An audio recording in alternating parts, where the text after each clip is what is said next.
തിരുരക്തത്താൽ കഴുകണമേ ഈശോ, നിൻ തിരുഹിതമെന്നിൽ നിറവേറ്റണമേ ഈശോ. നിൻ തിരുരക്തത്താൽ കഴുകണമേ ഈശോ, നിൻ തിരുഹിതമെന്നിൽ നിറവേറ്റണമേ ഈശോ. പാവനാത്മാവാ നിറയ്ക്കണമേ ഈശോ, പാപഭാരങ്ങൾ അകറ്റണമേ ഈശോ. പാവനാത്മാവാ നിറയ്ക്കണമേ ഈശോ, പാപഭാരങ്ങൾ അകറ്റണമേ ഈശോ. നിൻ തിരുരക്തത്താൽ കഴുകണമേ ഈശോ, നിൻ തിരുഹിതമെന്നിൽ നിറവേറ്റണമേ ഈശോ.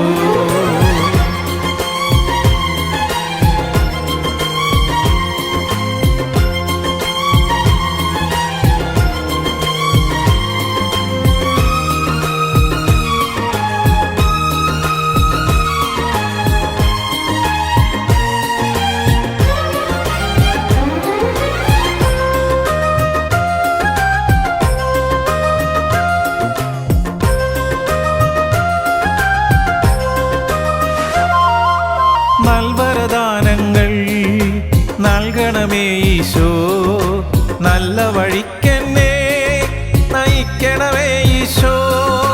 നൽവരദാനങ്ങൾ നൽകണമേ ഈശോ, നല്ല വഴിക്കെന്നെ നയിക്കണമേ ഈശോ. നിൻ തിരുരക്തത്താൽ കഴുകണമേ ഈശോ, നിൻ തിരുഹിതമെന്നിൽ നിറവേറ്റണമേ ഈശോ. Praise the Lord. അനുദിന വചനം. Give the best of your life to the Lord. നമ്മുടെ ജീവിതത്തിലെ ഏറ്റവും നല്ലത് ദൈവത്തിന് നൽകുക. സങ്കീർത്തനങ്ങൾ 31:14-15 വാക്യങ്ങൾ. എങ്കിലും കർത്താവേ, ഞാൻ നിന്നിൽ ആശ്രയിച്ചു, നീ എൻ്റെ ദൈവം എന്ന് ഞാൻ പറഞ്ഞു. But I trusted in you, O Lord. I said, You are my God. 15 വാക്യം. എൻ്റെ കാലഗതികൾ നിന്റെ കയ്യിലിരിക്കുന്നു, എൻ്റെ ശത്രുക്കളുടെയും എന്നെ പീഡിപ്പിക്കുന്നവരുടെയും കയ്യിൽ നിന്ന് എന്നെ വിടുവിക്കണമേ. My times are in your hand. Deliver me from the hand of my enemies and from them that persecute me. Amen. ഞങ്ങളുടെ പാറയും വീണ്ടെടുപ്പാനുമേ കർത്താവേ, ഞങ്ങളുടെ അതരത്തിലെ ഓരോ വാക്കുകളും ഹൃദയത്തിലെ ധ്യാനവും തിരുസന്നിധിയിൽ പ്രസാദകരമായിരിക്കുവാൻ പരിശുദ്ധാത്മാവ് ദൈവമേ ഞങ്ങളെ സഹായിക്കണം. അവിടുന്ന് അങ്ങനെ ചെയ്യുന്നതിനായി നന്ദി, അനുഗ്രഹിച്ചതിനായി സ്തോത്രം. യേശുവിൻ നാമത്തിൽ തന്നെ ആമേൻ. നമ്മുടെ ജീവിതത്തിലെ ഏറ്റവും നല്ലത് ദൈവത്തിന് നൽകുക. ഒരു പുതിയ വർഷത്തിലേക്ക് നാം കടന്നിരിക്കുകയാണല്ലോ. കഴിഞ്ഞ വർഷത്തിലെ നമ്മുടെ ജീവിതത്തിലുണ്ടായ അനുഭവങ്ങളിൽ നിന്ന് പാഠം പഠിച്ച് ദൈവം തന്ന ഈ പുതുവർഷത്തിൽ ദൈവത്തിൻ്റെ ഹൃദയത്തിലെ ആഗ്രഹപ്രകാരം ഒരു വിശുദ്ധ ജീവിതം നയിക്കുവാൻ ദൈവകരങ്ങളിൽ നമ്മളെ തന്നെ പൂർണ്ണമായി സമർപ്പിച്ചുകൊണ്ട് പരിശുദ്ധാത്മാവ് ദൈവം നമുക്ക് നൽകുന്ന ദൈവിക ദൂതിലേക്ക് കടക്കാം.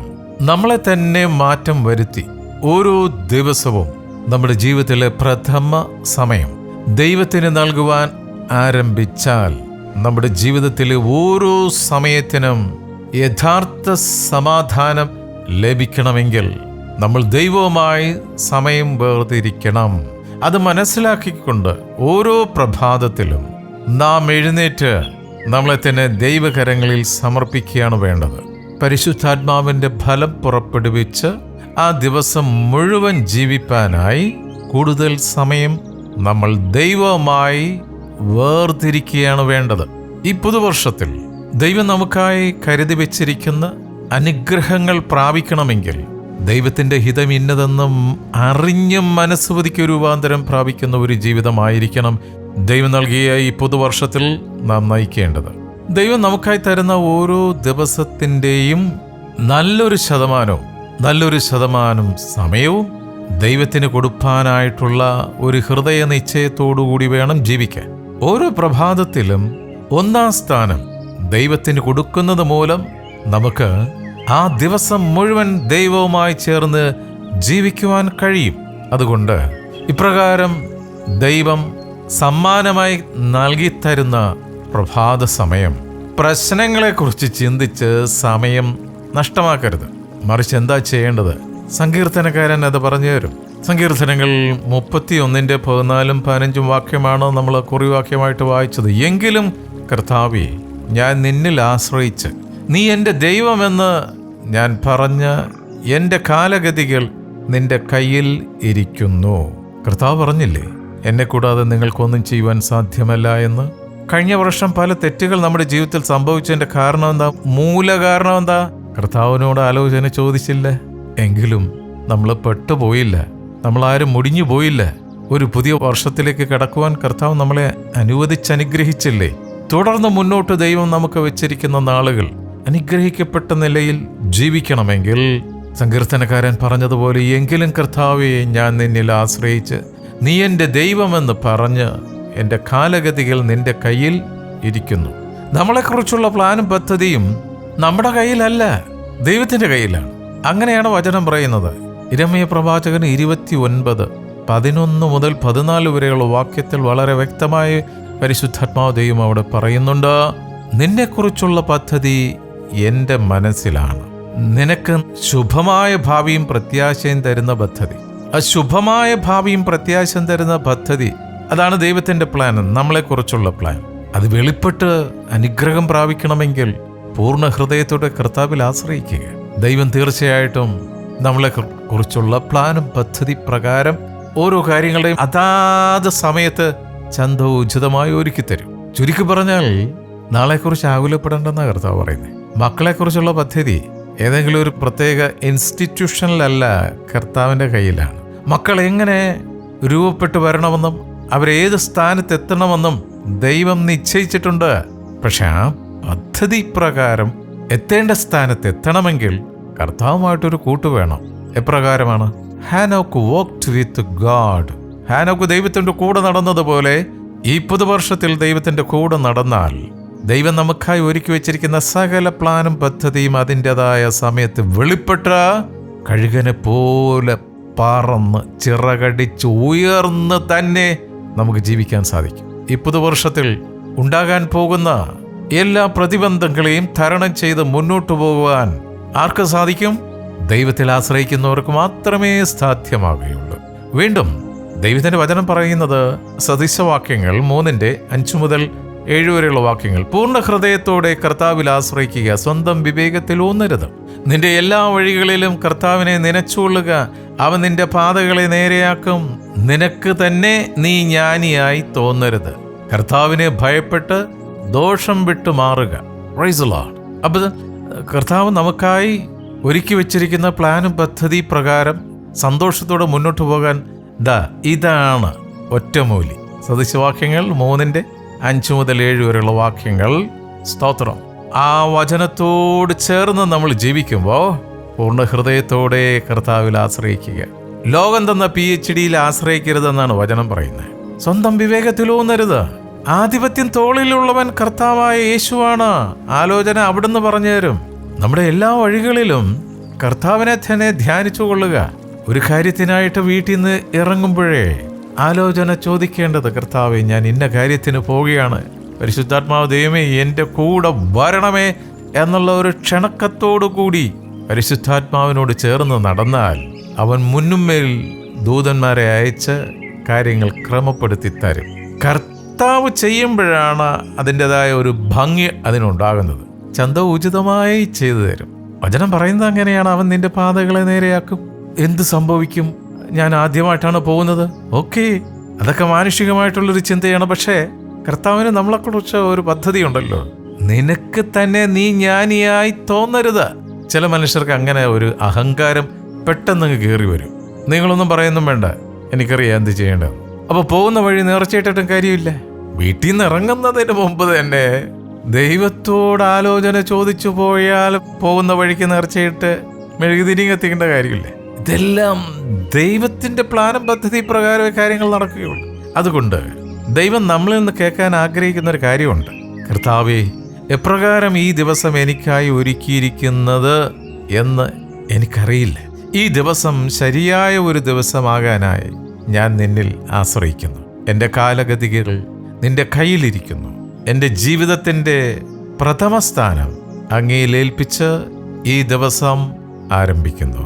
ഇതാണ് പൂർണ്ണ സമർപ്പണം. അപ്രകാരം ദൈവം തന്ന ഈ പുതിയ വർഷത്തിൽ ഒരു പുതിയ പ്രത്യാശയോടെ ദൈവം നമുക്ക് തന്നിരിക്കുന്ന ജീവിതം മുന്നോട്ട് നയിക്കാം. ഈ വചനങ്ങളാൽ, ഈ ശ്രേഷ്ഠമായ ചിന്തകളാൽ പരിശുദ്ധാത്മാവ് നമ്മളെ അനുഗ്രഹിക്കട്ടെ. പ്രാർത്ഥിക്കാം. ഹല്ലേലൂയ. നന്ദിയോടെ സ്തുതിക്കുന്നു. നിത്യനും പരിശുദ്ധമായ ഞങ്ങളുടെ സ്വർഗീയ പിതാവേ, ഞങ്ങളുടെ ആയുസിന്റെ ഒരു പുതിയ വർഷം കൂടി കാണുവാനും ഈ പ്രഭാതത്തിൽ തിരുമുഖം കണ്ടുണരുവാനും ഞങ്ങളെ അനുഗ്രഹിച്ചനായി സ്തോത്രം. കഴിഞ്ഞ രാത്രിയിലെ ഉറക്കത്തിൽ അവിടുന്ന് ഉറങ്ങാതെ മയങ്ങാതെ കണ്ണിലെ കൃഷ്ണമണി പോലെ ഞങ്ങളെ കാത്തു പരിപാലിച്ച് ഒരു ദുഷ്ടശക്തിയും ഞങ്ങളുടെ കൂടാരത്തെ തൊടാതെ, ഞങ്ങളുടെ ജീവിതത്തെ സ്പർശിക്കാതെ വീണ്ടും അവിടുത്തെ സന്നിധിയിലേക്ക് ഞങ്ങളെ കൂട്ടിവരുത്തിയതിനായി സ്തോത്രം. ഇന്ന് തിരുവചനം ശ്രവിച്ച ഓരോ മക്കളെയും അനുഗ്രഹിച്ചു പ്രാർത്ഥിക്കുന്നു. ഞങ്ങളുടെ ഹൃദയത്തിലെ ആഗ്രഹങ്ങൾ ഇന്നതെന്നറിയുന്ന അപ്പ, അവ പറയുന്നതിന് മുമ്പ് തന്നെ അറിഞ്ഞനുഗ്രഹിക്കുന്ന അപ്പ, അവിടുന്ന് നൽകുന്ന എല്ലാ നന്മകൾക്കുമായി നന്ദി പറയുന്നു. സ്തോത്രം. ഞങ്ങളുടെ തലമുറകളെ അനുഗ്രഹിച്ചു പ്രാർത്ഥിക്കുന്നു. മക്കൾ പൂർണ്ണ ഹൃദയത്തോടെ അങ്ങയിൽ ആശ്രയിച്ച് അവരെ തന്നെ പൂർണ്ണമായി അവിടുത്തെ കരങ്ങളിൽ സമർപ്പിച്ച് ദൈവത്തിൻ്റെ മക്കളായി ശ്രേഷ്ഠതയോടെ ജീവിക്കാൻ അവരെ സഹായിക്കും. കഴുകനെ പോലെ ചിറകടിച്ച് പറന്നുയർന്ന് മറ്റുള്ളവരെന്ന് വ്യത്യസ്തരായി ജീവിക്കുവാൻ ഞങ്ങളുടെ മക്കളെ സഹായിക്കും. പ്രാർത്ഥനാ സഹായം ആവശ്യപ്പെട്ടിരിക്കുന്ന ഓരോ മക്കളെയും തിരുക്കരങ്ങളിൽ സമർപ്പിച്ച് പ്രാർത്ഥിക്കുന്നു. അവിടുന്ന് സൗഖ്യദായകനാണല്ലോ അപ്പ. അവിടുത്തെ അടിപ്പിണരുകളാൽ ഓരോ മക്കൾക്കും പൂർണ്ണ സൗഖ്യം വന്നുമിരിക്കുന്നതിനായി സ്തോത്രം. ഇന്നത്തെ ദിനത്തിനായി സ്തോത്രം ചെയ്യുന്നു. ഞങ്ങളുടെ എല്ലാ പ്രവൃത്തികളെയും അവിടുന്ന് അനുഗ്രഹിച്ചിരിക്കാൻ സ്തോത്രം. ഞങ്ങളുടെ വയലുകളെ അവിടുന്ന് അനുഗ്രഹിച്ചതിനായി നന്ദി. ഞങ്ങളുടെ ഓഫീസുകളെ അനുഗ്രഹിച്ചതിനായി സ്തോത്രം. ഞങ്ങൾക്ക് തന്നിരിക്കുന്ന ബിസിനസ്സുകളുടെ അതിരുകളെ അവിടുന്ന് വിശാലമാക്കുന്നതിനായി നന്ദിയപ്പ. ദൂരത്തും ചാരത്തുമായി ജോലിക്കായി പഠനത്തിനായി പോയിട്ടുള്ള ഞങ്ങളുടെ തലമുറകളെ അനുഗ്രഹിച്ച് പ്രാർത്ഥിക്കുന്നവരായിരിക്കുന്ന ഇടങ്ങളിൽ അവർ ചെയ്യുന്ന ഓരോ ജോലികളിലും അനുഭവിക്കുന്ന ബുദ്ധിമുട്ടുകൾ തരണം ചെയ്ത് ശക്തി പ്രാപിച്ച് സന്തോഷത്തോടെ അവരുടെ കോഴ്സുകൾ പൂർത്തിയാക്കുവാൻ മക്കളെ സഹായിക്കണം. ഒരിക്കൽ കൂടി ഇന്നത്തെ ദിനത്തിനായി നന്ദി പറയുന്നു. പ്രാർത്ഥനയെ യാചനയും കേട്ടിരിക്കുക. സ്തോത്രപ്പാ, യേശുവിൻ നാമത്തിൽ തന്നെ. ആമേൻ, ആമേൻ, ആമേൻ. പ്രാർത്ഥിക്കാൻ എന്നെ പഠിപ്പിക്കണമീശോ, പ്രാർത്ഥന വരമെന്നിൽ നൽകണമേ ഈശോ. വചനമയച്ചെന്നെ സുഖമാക്കണമേ ഈശോ, വചനം ഘോഷിക്കാൻ വിളിയേകണമേ ഈശോ. വചനമയച്ചെന്നെ സുഖമാക്കണമേ ഈശോ, വചനം ഘോഷിക്കാൻ വിളിയേകണമേ ഈശോ. നിൻ തിരുരക്തത്താൽ കഴുകണമേ ഈശോ, നിൻ തിരുഹിതമെന്നിൽ നിറവേറ്റണമേ ഈശോ. നിൻ തിരുരക്തത്താൽ കഴുകണമേ ഈശോ, നിൻ തിരുഹിതമെന്നിൽ നിറവേറ്റണമേ ഈശോ. പാവനാത്മാവാ നിറയ്ക്കണമേ ഈശോ, പാപഭാരങ്ങൾ അകറ്റണമേ ഈശോ. പാവനാത്മാവാ നിറയ്ക്കണമേ ഈശോ, പാപഭാരങ്ങൾ അകറ്റണമേ ഈശോ. നിൻ തിരുരക്തത്താൽ കഴുകണമേ ഈശോ, നിൻ തിരുഹിതമെന്നിൽ